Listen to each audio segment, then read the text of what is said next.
We're gonna keep things real simple. There's not gonna be any fancy B-roll, any big fancy edits. It's just gonna be me talking at the camera. I sprang to life this morning. I just woke up and I thought, I have got to put together a reaction video covering everything announced at Apple's iPhone 11 event. I got a lot of thoughts, and there were a lot of tasty tidbits that were sprinkled all throughout the entire keynote. Let's just jump right into it. We're gonna start with Apple TV Plus. Now hold on, don't go anywhere just yet because I think this could actually be a big deal. No one has been more critical than the idea of Apple TV Plus than me. Apple barely has any content at all, and I thought they were gonna launch at a $9.99 price, which was gonna be way too high, but they came in with a masterful stroke. In fact, after this move, some people might start calling Tim Cook the Stroke Master.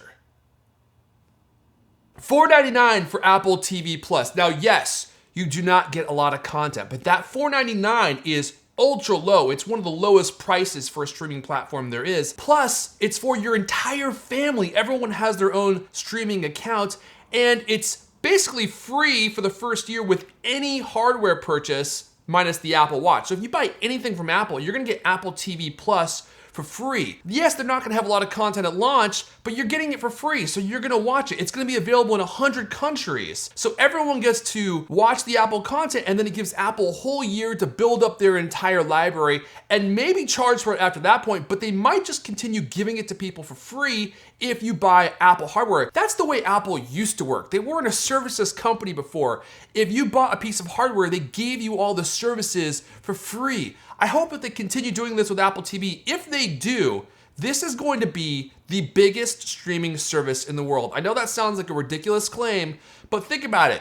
They're giving it away for free to basically everybody. Why would people not use it? Okay, now we gotta talk about iPhone 11 Pro. Was it underwhelming?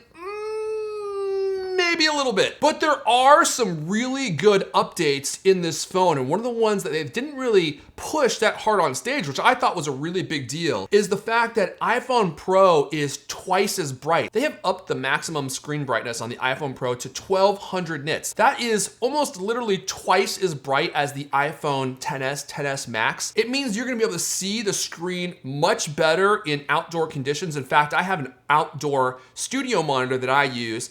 It's 1500 nits. Of course, it has the triple cameras with the ultra wide lenses, which is gonna be super useful. It has the new night mode, which I think people are gonna love. It allows you to take really detailed pictures that aren't washed out using the flash at night. The FaceTime camera, arguably the one that people use the most, is getting a massive upgrade. It's going to include slow feeds, which is basically a slow-mo front-facing video, which I've always just done manually, but it's nice to see that Apple is building that technology in. Loving you is easy 'cause you're beautiful.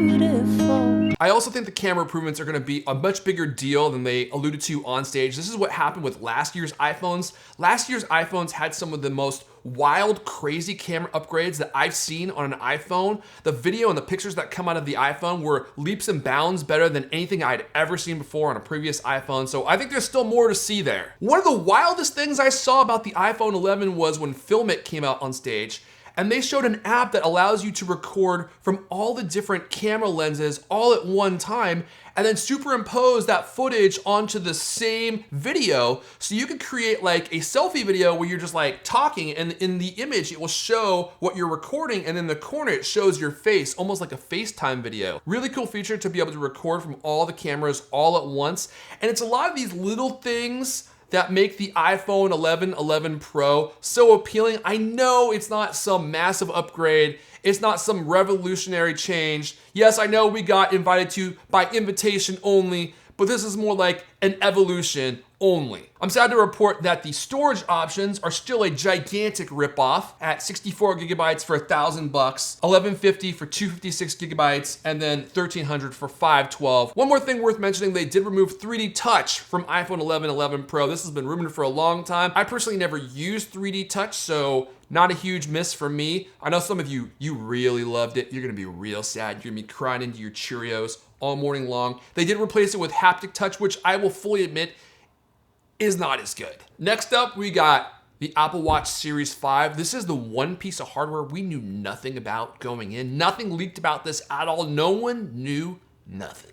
And it turns out that's probably because not a whole lot changed. The Apple Watch is still by and large the exact same watch, except it has one feature that I have always wanted so very bad: the always on display. Who's tired of the Apple Watch wrist flip? I'm doing this all the time. I'm constantly trying to see what time it is. You're driving the car, right? And you're like, hey, what time is it? You flip your wrist and the screen doesn't realize that you turned your wrist enough and it just doesn't come on. It drives me wild. New Apple Watch, the screen is always on. Now it does dim itself slightly when you're not looking at it. So it's always in a dim mode when you're not directly interacting with it. But dude, being able to see the time or the complications whenever you want, that might be a big enough feature to get me to upgrade from the Apple Watch Series 4 to the Apple Watch Series 5 alone. iPhone 11, previously the iPhone XR. That's the phone I have right here. This is one of the best iPhones I've ever bought. They dropped the price from $750 to $699, and it is a magnificent piece of technology for that price. They're gonna sell a zillion of these. The iPhone 11 is like 90% the same as the iPhone 11 Pro Max. It has the same camera modules minus the telephoto. It's got much of the same internals, the same A13 chip. Now the cellular isn't quite as fast, but in most places, for most people, that's not gonna matter. And I'll tell you what right now.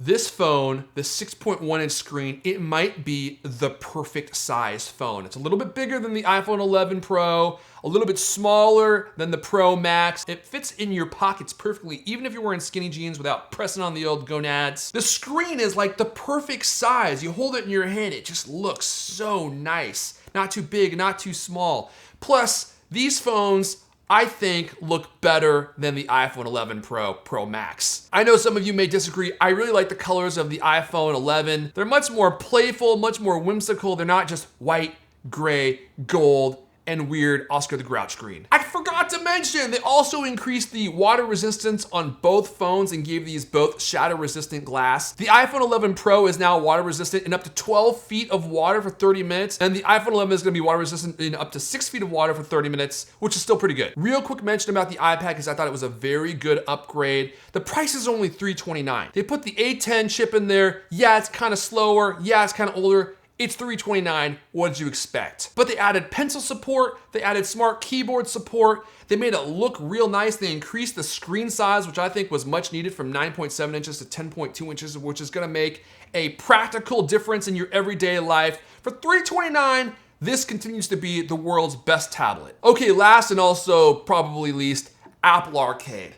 I was expecting something big, a big vision. They're gonna come out here and they're gonna talk about how their Apple Arcade system is gonna be similar to Google Stadia. You can stream on all these different platforms at different resolutions. You can have real AAA games that you can play. Maybe that was just my own internal dialogue leading me astray, but what we saw was just a bunch of mobile games. I'm a fan of mobile games, and they showed some mildly interesting ones on stage, but I thought what they led with was kind of strange. Frogger?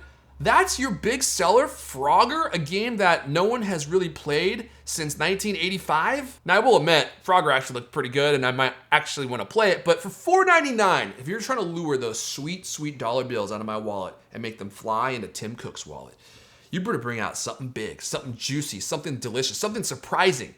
Instead, it just seems like you want us to pay you $4.99 a month to play Apple's selection of mobile games. Now, there is more information that we don't know. We don't know all the games yet, so this could end up being better than I thought. That's what happened with Apple TV Plus. We'll have to wait and see. I'm gonna go ahead and wrap it up there. This has been my reactions to everything announced at Apple's iPhone 11 event. I'm going in depth on all this stuff in future vids, and I hope to see you here. My name's Erfon Elijah, Gadget Hunter. If you like what you saw here, make sure you hit that subscribe, and don't you dare leave here without hitting that like button.